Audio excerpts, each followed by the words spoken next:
ñaar CAN def naa 65 def 68 damay dégg yenn saa yi ñuy wax ay 2002 mais footballu Sénégal commencé wul ci 2002 nous avons la meilleure génération mooy 65 et 68 parce que yàlla dafa defoon jamono boobu ñun 64 on était très jeune équipe bu àll la ñu ko tuddee woon l' équipe du printemps bañ fiy départ pour qualification au Mali dañ ne woon équipe bi day jël saako ñu dem dóor Mali 2-0 sama ba ñu ca la demee ba pare ñu ñëw sama tuñ ba pare mooy continuer football parce que benn remplacement rek la ñu amoon. dafa amoon incident wala ci biir terrain bi nga. ci biir terrain bi laa blessé dañ ma wéq ci sikkim bi mu xar bëñ yi wadd quoi alors ñu yóbbu hôpital fekk remplacé nañ ba pare ma dellu si waat j'ai continué à jouer parce que il fallait pas qu'on joue à 10. xanaa match bi dafa amoon tension. bu métti sax Sénégal Mali dafa amoon tension bu métti c'était un match de qualification boobu temps y avait les Salif Keita les Thiemokho les Nani les Ousmane Traoré c'était la grande équipe du Mali te ñoom ñoo doon suñu aîné yi 4-0 ñun ñu ñëw nag léegi ñu defoon dañuy saax-saaxee ñu ñëw dóor leen 2-0 ñu ñëw fekk suñu à Dakar ñu dóor leen 4-1 kooku qualification Coupe d'Afrique des Nations 65 la woon. kon équipe bi jamono boobu dëgëroon na. ca la commencé dëgër nañ ko tuddoon équipe bu allo ñu jëw dem Tunisie ba ñuy dem Tunisie ñu ngi regroupé fii ci base aérienne waaw en 65 ay matelas rek la ñuy sànni xam nga boobu temps ñun téeméeri dërëm lañ daan am téeméeri dërëm par jour ñun boobu temps xaalis bi compté wul woon ci ñun li compté woon ci ñun mooy maillot national parce que quand tu portes les couleurs nationales dafa mel ni tu as le Sénégal sur tes épaules waaye dafa dul benn ñun dañ doon jouer ngir Sénégal waaye donc ñun xaalis taxawuñu woon jóg. waaw bu doon jamono bii nag defe naa nañ remonté beaucoup d'argent mais bi ñu demee regroupement pendant 1 mois booba temps ñaari entraîneurs yi Libaas Diop la woon ak Habib Ba Libaas Diop ancien international lu Foyer France Sénégal la woon Habib Ba ancien international lu US Gorée la woon donc l'ensemble ay footballeurs la ñu woon donc le courant passé ñun on était dans une ambiance boo xam ni dem Coupe d'Afrique jëli ko en Tunisie la woon ñu def 1 mois quand on est allé en Tunisie jamono boobu ñaari groupe rek la woon c'est 6 états ñoo doon qualifié Coupe d'Afrique dafa métti woon ñun suñu groupe y avait ñun Sénégal y avait la Tunisie et l'Éthiopie beneen groupe bi y avait la Côte d'Ivoire le Ghana ak le RD Congo ñun ñu nekk ci groupe bu Tunisie ñu def match ñu la Tunisie 0-0 Tunisie gagné Éthiopie 4-0 ñun ñu ñëw gagné Éthiopie 5-1 donc ñun ñoo war a final parce que jamono boobu goal average bi la woon ku ëpp le but mooy final.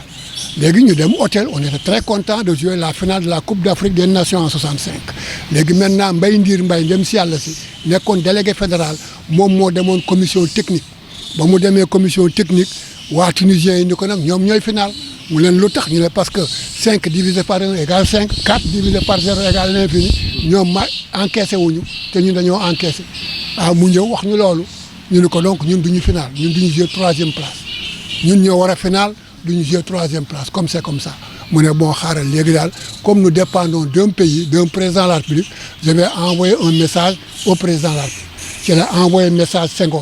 Senghor ni ko man bu ma jéem sama xarit la bëgguma am ay conflit entre le Sénégal et la Tunisie ay kii diplomatique donc allez jouer la 3e place et 4e ñu dem malgré nous on a été jouer 3e et 4e place xam nga rek boo découragé bëggatoo ci dara léegi match bi waroon doon 11h ñun on est arrivé à 13h à 15h alors joué rek ñu gagné ñu 1-0 le but de Laurent Pokou voilà donc noonu la ñuy finir en Tunisie 4e mais cette même équipe a été conservée dañ ci dolli woon ay nit nag loolu moo tax sunu 68 aay parce que cette même équipe bu ñu commencé 64 moo dem 65 Tunisie moo nekkaat ba 68 dañ ci doon ajouté rek 68 bi mu ñëwee parce que 66 déjà Mawade yor ñu ak Lamine Diack ak Zo Diop donc on est toujours entouré par des grands du football xam nga Lamine Diack c'était un grand athlète un grand footballeur du Foyer France Sénégal xam nga Mawade ni mu meloon xam ngeen Zo Diop ancien footballeur la woon ancien donc on avait encore une équipe de 68 qui était extraordinaire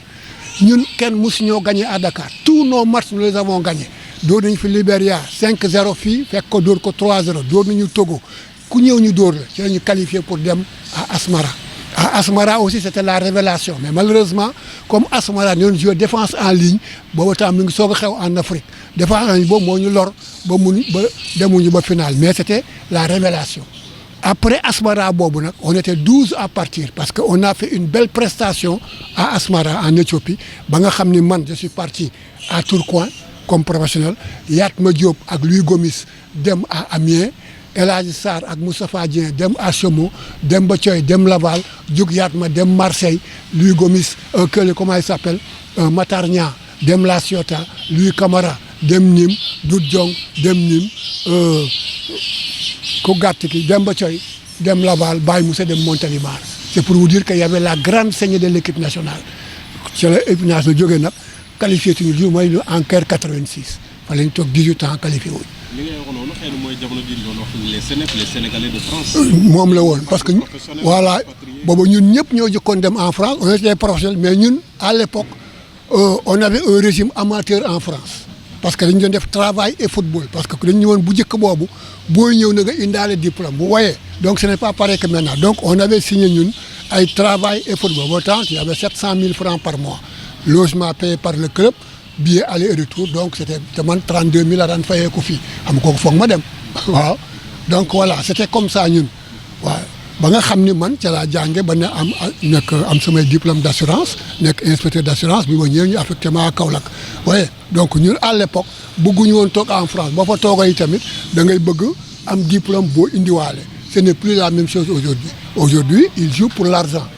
non nouvelle charge bi leen jox dama leen wax ni d'abord nit ki booy dem bul dem pour l'argent demal pour le peuple sénégalais parce que peuple bépp a ngi ci sa kaw yaa yor le moyen national est très important dama leen di wax ne leen ni c'est comme le militaire qui défend le drapeau national l'international défend les couleurs nationales tey fii ñu toll waroon nañu am sax la maison des anciens internationaux pour que ñu bañ a dee dans l'anonymat ñu mën leen di contrôler mais malheureusement donc mooy wax jeunes yi leen tey bu ñu toppatoo affaire u xaalis honneur bi mooy nga gagner Coupe d'Afrique pour le peuple sénégalais mu jaral la nga dee ci terrain bi parce que man noonu laa ko gisee man ba sama bañ dammee damaa ñëw continuer jouer malgré que 4 ans damm na ak yëpp mais dama continuer jouer parce que c'était le Sénégal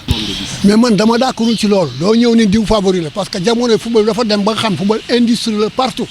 le football est devenu une industrie état bu nekk léegi yaa ngi investir dans le football parce qu'il y a énormément d'argent parce que ñooñu dañuy investir dëgg-dëgg bu njëkk ñun Mauritanie fii lañ ko dóor ñun 11-0 tey il est qualifié en Coupe d'Afrique Gambie mosu ñoo ñeme tey Gambie est qualifié en Coupe d'Afrique la Gambie a battu le Maroc au Maroc en match amical oui donc du ma d'accord dem pour favori danaa d'accord dem pour jël Coupe d'Afrique bi mais du ma ni maa fi man mais gëm naa ni mën nañ ko am parce que nous avons d'excellents footballeurs danaa leen wax lan moo tax ñun mënuñu dem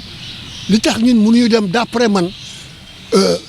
gis nga un footballeur professionnel qui te gagne 70 millions par semaine dafa war a am interlocuteur amuñ ñoom interlocuteur par rapport à la fédération 23 membres la ñu nekk au niveau du comité exécutif amu fa benn ancien international Cheikh Seck fa nekk te suñu association moo tax mu ne fa donc les footballeurs professionnels en dehors de l'entraîneur amuñu benn dirigeant bu ñu mën a wax ak yow waaw parce que tolluñu fenn ci dirigeant yi amu ci benn joueur boobu waaw tolloowuñu parce que yow koo xam ni kii mosuñu la xam ci football doo mën a wax ak man xam nga man tey j'ai 74 ans su ma demoon taxaw di waxtaan ak Koulibaly dina ma déglu dina ne sama papa ji kat jaar na fi avant moi donc je dois l'écouter parce que mag mën na bàyyi ci réew loolu moo amul actuellement les joueurs sont bons l'entraîneur est bon mais relation entre joueurs yi ak administration bi moo àndul parce que si vous prenez le cas de la Coupe d'Afrique bu 2002 il y avait Claude Leroy mais il y avait Souris qui était président de la fédération ancien international un grand intellectuel donc en 2000 Bruno xam nga du def dara loo xam ne Souris xamu ko donc Bruno était en rapport direct avec Souris les joueurs aussi avaient une considération au niveau du président de la fédération ne ñu suñu président bii kat ngand la parce que am na ki ko ñu ngi ko wax ci les Jeux de l'amitié il a été médaillé d'or c'est un ancien international il est très connu moom Souris donc joueurs nañ ko respecté donc le courant passé entre ces gens-là loolu moo tax finalement ñu dem finale Coupe d'Afrique daal di dem quart de finale Coupe du monde malheureusement après ñu dem dàq Souris waaw quelqu'un qui gagne nga di ko dàq àq boobu aussi mu ngi ci waaw actuellement il y a pas de reconnaissance envers les anciennes gloires du football man loolu laay défendre tout le temps c'est pourquoi j'ai créé l'Alliance pour la défense du sport et des sportifs maa ngi ciy xeex pour que ñu dem aux élections législatives pour que les sportifs soient à l'Assemblée nationale yooyu mooy sama xeex. Parce que c'est un pays organisateur et c'est un pays boo xam ne habitué nañ ci Coupe d'Afrique ñooñu ñoo ko fa mën a jaaxal en réalité Égypte moo war a gën a mën a jaaxal Sénégal c'est tout ñooñu da laa gis ñu mën a jaaxal Sénégal à part ça tous les autres clubs Sénégal war na mën a aw seen kaw. Mais il peut gagner la coupe. Le Sénégal n'est pas favori, mais il peut gagner la coupe. Nous avons des très grands footballeurs. Aïe Sadio Mané, nous avons Aïe Koulibaly, des footballeurs qui sont cotés sur le monde entier. Donc nous, nous devons dem pour jël coupe d'Afrique. Waaw, nañ dem rek jouer pour prendre cette coupe-là. Amul ay favori amul. Dañ la war a gagner. Ñu jouer nag pour le peuple sénégalais. Ah, parce que le peuple est derrière cette équipe nationale-là. Boo xamee ni peuple bi yëpp a ngi sa gannaaw mais boo dee àjjana nga jëm. maa la wax li man arrière central laa woon maak Moustapha Dieng waaw avec Moustapha Dieng on était les deux demi-centres de l'équipe nationale du Sénégal jusque bi ñoom Mawade di ñëwee ñu daal def défense en ligne ci la Dieng di jouer ak Issa Mbaye man ma nekk remplaçant mais teewul au niveau de la Jeanne d'Arc pour ñu dugal benn gosse bu aay muy booy mbuub il fallait que ma glisser comme arrière latéral droit ci lañ ma ko tuddee le faculté du football sénégalais Jeanne d'Arc laa mos a joué fa laa defee cadet junior réserve équipe première day dem équipe nationale donc je n'ai connu que la Jeanne d'Arc en football te dama teel a joué Jeanne d'Arc 17 ans laa dugg équipe première Jeanne d'Arc en 1962 ci wetu ñoom Domingo Mendy ñoom Souris ñoom Charles Pierre ñoom Alia Dior ñëpp samay mag mais ça nous a aguerri bu njëkk c'était comme ça waaw. li ma marqué dëgg mooy man j'ai eu à marquer le plus grand footballeur du monde muy Pelé. ci boppam ni ma tu es un grand défenseur. En 66 maa ko marqué door ko ay tacle glissé mais il est très intelligent dama door sama premier tacle glissé beneen bi ñëw rek mu teggi ma may darangu ci gazon bi moom la gars yi di ñaawal mais c'était un honneur waaw c'était un honneur d'avoir marqué le roi Pelé maa ngi photo yeeg yëpp waaw moo ñu gagné 4-1. Bon, bonne compétition là. C'est Santos contre la sélection du Cap-Vert. waaw boobu temps Santos mu def tournée en Afrique ñëw Sénégal waaw nous avons joué avec ñoom waaw y avait les Djalma Santos les Nilton Santos ak yooyu yëpp la grande équipe billahi. est-ce que bi match bi jeexee gis nga ko léegi. waaw déggoo ci leen ma wax ni ma tu es un grand demi-centre kay foofu kay xam ni mën naa football ah oui le meilleur footballeur du monde ma marqué ko mu taxaw ni ma tu es un grand défenseur play good. waaw ma xam ni man mën naa football parce que je savais jouer dem naa en 2016 en France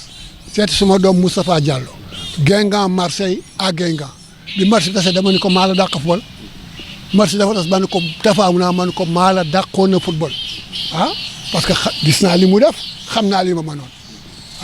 c'est vrai maa ko dàqoon football.